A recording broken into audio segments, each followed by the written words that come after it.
ಗ್ರಾಮೀಣಾಭಿವೃದ್ಧಿಗೆ, ಸ್ವಾವಲಂಬನೆಯ ಹೈನುಗಾರಿಕೆ ಮತ್ತು ಕೃಷಿಗೆ ಹೆಚ್ಚು ಒತ್ತು ನೀಡಿ ಶಾಸಕ ಸುರೇಶ್ ಬಾಬು.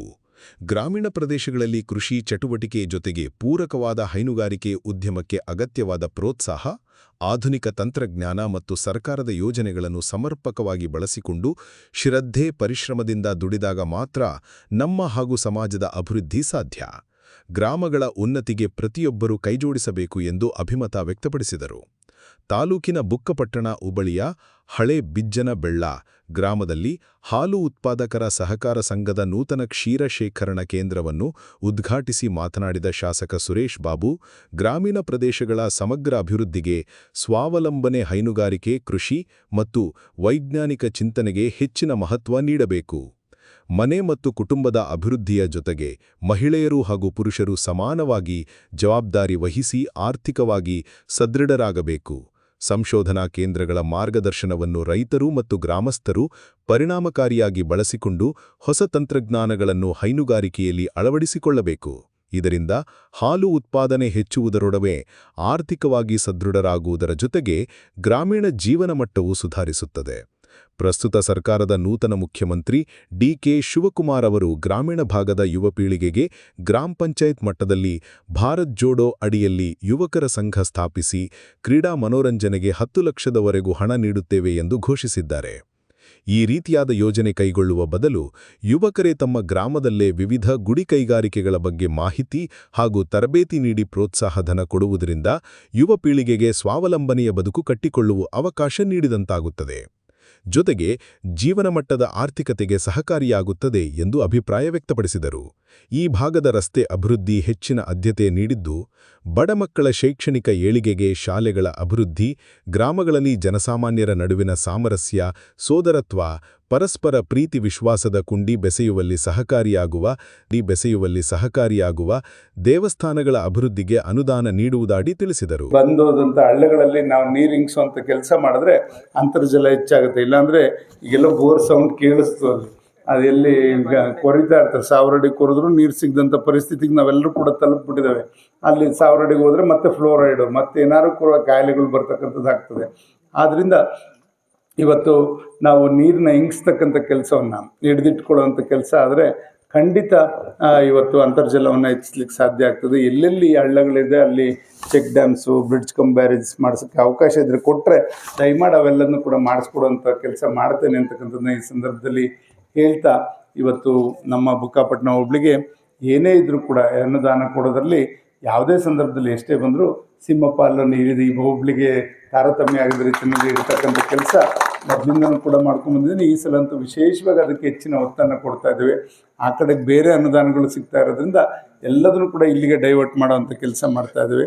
ಖಂಡಿತ ಇಲ್ಲಿಗೆ ಇನ್ನೇನೇನು ಎಲ್ಲ ಹೇಳಿದ ರೀತಿಯಲ್ಲಿ ಎಲ್ಲ ಸಾರ್ವಜನಿಕರು, ಮುಖಂಡರುಗಳು ಇವತ್ತು ಹೇಳೋ ರೀತಿಯಲ್ಲಿ ನಾವೆಲ್ಲ ಒಂದು ಉತ್ತಮ ರೀತಿಯಲ್ಲಿ ಕೆಲಸವನ್ನು ಮಾಡ್ಕೊಂಡು ಹೋಗಿ ಇವತ್ತು ಈ ಸತಿ ಅಂತೂ ತಾವು ಆಶೀರ್ವಾದ ಮಾಡಿ ಗೆಲ್ಸಿದ ಮೇಲೆ ಯಾರಿಗೂ ಕೂಡ ತಾರತಮ್ಯ ಇಲ್ಲದ ರೀತಿಯಲ್ಲಿ ಜನಸ್ಪಂದನ ಇರ್ಬೋದು, ಮನೆ ಬಾಗಿಲಿಗೆ ಇರ್ಬೋದು, ಅದೇ ಕಟ್ಟಡದ್ದು ಇಲ್ಲ ಕೊಡ್ತೀನಿ. ಅದಕ್ಕೂ ಕೂಡ ಎಲ್ಲ ಡೈರಿಗೂ 3 ಲಕ್ಷ ಕೊಡ್ತಾ ಇದ್ವಿ. ಇದಕ್ಕೆ ಜಾಸ್ತಿನೇ ಕೊಡ್ತೀನಿ. ಗೌಡ್ರು ಅವ್ರು ಹೇಳಿದ್ದಕ್ಕೆ ಖಂಡಿತ ಹಾಕ್ಕೊಡ್ತೇನೆ. ಈಗ CMIDP ಬರುತ್ತೆ ಸರ್, ಅದರಲ್ಲಿ ಎಷ್ಟಿದಾವೆ ಡೈರಿ ಎಲ್ಲಕ್ಕೂ ಕೊಡೋಣ. ಅದಕ್ಕೆ ಒಂದೊಂದು ಪ್ಲ್ಯಾನ್ ಮಾಡಿ 5 ಲಕ್ಷಕ್ಕೆ ಒಂದೊಂದು ಪ್ಲ್ಯಾನ್ ಮಾಡೋಣ ಸರ್, ಅದನ್ನು ಹಾಕ್ಕೊಡೋಂಥ ಕೆಲಸ ಮಾಡೋಣ. ತುಮಕೂರು ಹಾಲು ಒಕ್ಕೂಟದ ನಿರ್ದೇಶಕ ಎಸ್.ಆರ್. ಗೌಡ ಮಾತನಾಡಿ, ಸಹಕಾರ ಸಂಘವು ಸೇವಾ ಮನೋಭಾವದಿಂದ ಕಾರ್ಯನಿರ್ವಹಿಸಿದಾಗ ಮಾತ್ರ ಅದರ ಸದಸ್ಯರು ಹಾಗೂ ಗ್ರಾಮಸ್ಥರು ಹೆಚ್ಚಿನ ಪ್ರಯೋಜನ ಪಡೆಯಲು ಸಾಧ್ಯವಾಗುತ್ತದೆ.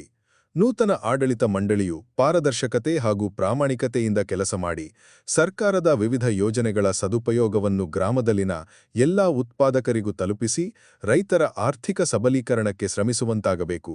ಪ್ರಸ್ತುತ ಗಡಿ ಗ್ರಾಮದ ಈ ಭಾಗದಲ್ಲಿ ದಿನಕ್ಕೆ ಸುಮಾರು 600 ಲೀಟರ್ ಹಾಲು ಉತ್ಪಾದನೆಯಾಗುತ್ತಿದ್ದು, ಅದನ್ನು ಇನ್ನಷ್ಟು ಹೆಚ್ಚಿಸುವ ನಿಟ್ಟಿನಲ್ಲಿ ಸಂಘವು ಮಾರ್ಗದರ್ಶನ ಹಾಗೂ ಅಗತ್ಯ ಸಹಕಾರವನ್ನು ಹಾಲು ಉತ್ಪಾದಕರಿಗೆ ನೀಡಬೇಕು. ಜೊತೆಗೆ ಕ್ರಿಯಾಶೀಲವಾಗಿ ಕಾರ್ಯನಿರ್ವಹಿಸುವ ಮೂಲಕ ರೈತರ ಆರ್ಥಿಕ ಜೀವನಮಟ್ಟ ಸುಧಾರಣೆಗೆ ಹೆಚ್ಚಿನ ಒತ್ತು ನೀಡಿ ರೈತರು ಹಾಗೂ ಹೈನುಗಾರರ ಅಭಿವೃದ್ಧಿಯ ಸಂಘದ ಮುಖ್ಯ ಉದ್ದೇಶವಾಗಿರಬೇಕು ಎಂದು ಅವರು ಹೇಳಿದರು.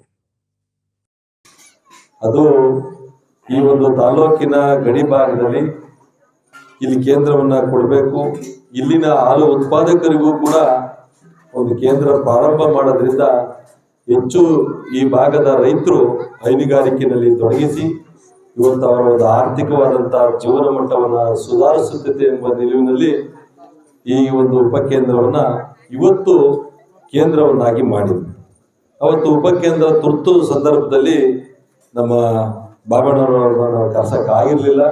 ಇವತ್ತು ನಮ್ಮ ಶಾಸಕರವ್ರನ್ನ ಕರೆಸಿ ಆ ಶಾಸಕರ ಕೈಯಿಂದಲೇ ಕೂಡ ಈ ಒಂದು ಕೇಂದ್ರವನ್ನ ಪ್ರಾರಂಭ ಮಾಡಬೇಕು ಅಂತ ಬಹಳ ಹೊತ್ತು ಕೂಡ ಅವರಿಗೆ ಹಲವಾರು ಒತ್ತಡಗಳ ಸಂದರ್ಭದಲ್ಲೂ ಕೂಡ ನಾವು ಅವ್ರ ಒತ್ತಡವನ್ನ ಹಾಕಿ ಇಲ್ಲ ಬರಲೇಬೇಕು ಈ ಕಾರ್ಯಕ್ರಮಕ್ಕೆ ಅಂತ ಹೇಳ್ಬಿಟ್ಟು ಇವತ್ತು ಅವ್ರನ್ನ ಕರೆಸಿ ಒಂದು ಸಂಘವನ್ನ ಉದ್ಘಾಟನೆ ಮಾಡಿದೀವಿ. ನಿಜಕ್ಕೂ ಕೂಡ ಒಂದು ಬಾಬಣ್ಣನವರಿಗೆ ರೈತಾಪಿ ಜನಗಳ ಪರವಾಗಿ ಇವತ್ತು ಗ್ರಾಮಗಳ ಪರವಾಗಿ ಹೆಚ್ಚು ಕಾಳಜಿ ಇರ್ತಕ್ಕಂಥ ಒಬ್ಬ ನಮ್ಮ ಶಾಸಕರು. ಹಳೆ ಬಿಜ್ಜನಬೆಳ್ಳ ಹಾಲು ಉತ್ಪಾದಕರ ಸಹಕಾರ ಸಂಘದ ಅಧ್ಯಕ್ಷೆ ದೇವರಾಜಮ್ಮ, ಉಪಾಧ್ಯಕ್ಷ ಅನಂತರಾಜು, ತುಮಕೂರು ಹಾಲು ಒಕ್ಕೂಟದ ಉಪವ್ಯವಸ್ಥಾಪಕ ಗಿರೀಶ್ ಬಿ, ನಿರ್ದೇಶಕರುಗಳಾದ Gopalappa, Kavitha KS, Ramesh HP, Homesh HC, Madhu HB, Omkaramurthy HG, Rajanna, Arun Kumar S, Vishnu HN, ಕಾರ್ಯದರ್ಶಿ ನಂದನ್ ಎಚ್ಜಿ, ಸಹಾಯಕಿ ಲಕ್ಷ್ಮೀದೇವಿ, ಮುಖಂಡರಾದ ಜಗಣ್ಣ, ಮುದ್ದು ಗಣೇಶ್, ಮಾಜಿ ತಾಪಂಚ್ ಉಪಾಧ್ಯಕ್ಷ ರಂಗನಾಥ್ ಗೌಡ ಸೇರಿದಂತೆ ವಿಸ್ತರಣಾಧಿಕಾರಿ ಚೈತ್ರ, ಪಶುವೈದ್ಯಾಧಿಕಾರಿ ಡಾಕ್ಟರ್ ಶ್ರೀಕಾಂತ್, ವಿಸ್ತರಣ ಸಮಾಲೋಚಕ ಬಾಬಾ ಫಕ್ರುದ್ದೀನ್, ಪ್ರವೀಣ್, ಹನುಮಂತರಾಯಪ್ಪ, ಮುಖಂಡರಾದ ಜಗಣ್ಣ, ಮಾಜಿ ತಾಪಂಚ್ ಸದಸ್ಯ ಶಿಡ್ಲೆಕೋಣ ರಾಮಕೃಷ್ಣಪ್ಪ, ಇನಾಂಗೊಲ್ಲಳ್ಳಿ ಶಿವಣ್ಣ, ರಂಗನಾಥ್ ಗೌಡ, ಮಾಜಿ ಗ್ರಾಮ ಪಂಚಾಯತ್ ಸದಸ್ಯ ರಾಮಚಂದ್ರಪ್ಪ, ಹಾಲು ಉತ್ಪಾದಕರು, ಹಳೆ ಬಿಜ್ಜನಬೆಳ್ಳ ಹಾಗೂ ಹೊಸಬಿಜ್ಜನಬೆಳ್ಳ ಗ್ರಾಮಸ್ಥರು ಮತ್ತು ಅಕ್ಕಪಕ್ಕದ ಗ್ರಾಮಸ್ಥರು. ನಿಮ್ ಮಕ್ಳು ತುಂಬಾ ಸಣ್ಣ ಇದ್ದಾರಾ? ಏಜಿಗೆ ತಕ್ಕನಂಗೆ ತೂಕ ಜಾಸ್ತಿ ಇಲ್ವಾ? 2 ವರ್ಷ ಮೇಲ್ಪಟ್ಟರು ಯಾರೇ ದಪ್ಪ ಆಗ್ತೀನಿ ಅಂದ್ರು 100% ನೀವ್ ಇದನ್ನ ಬಳಸಿ. ದಪ್ಪ ಆಗೋದೊಂದೇ ಅಲ್ಲ, ನಿಮ್ಗೆ ಯಾವ್ದೇ ಸುಸ್ತಿರಲ್ಲ, 24 ಗಂಟೆ ಎನರ್ಜಿ ಇರುತ್ತೆ, ಜೊತೆಗೆ ತುಂಬಾ ಚೆನ್ನಾಗಿ ನಿದ್ದೆ ಬರುತ್ತೆ. ಇದನ್ನ ಪ್ರತಿದಿನ ಬಳಸಿ, ನೀವು ಕೂಡ ದಪ್ಪ ಆಗಬಹುದು. ನಮ್ಮ ಜೀನಿ ವೆಯ್ಟ್ ಗೇನ್ ಬಳಸಿ. ಇದೇ ನಂಬರ್ಗೆ ನಿಮ್ಮ ಅಡ್ರೆಸ್ ನ ಮೆಸೇಜ್ ಮಾಡಿ ಹೋಮ್ ಡೆಲಿವರಿ ಪಡೆಯಿರಿ. ತಡ ಯಾಕೆ ಮಾಡ್ತೀರಾ? ದಪ್ಪ ಆಗ್ಬೇಕು ತಾನೆ? 100% ನಮ್ಮ ಜೀನಿ ಬಳಸಿ.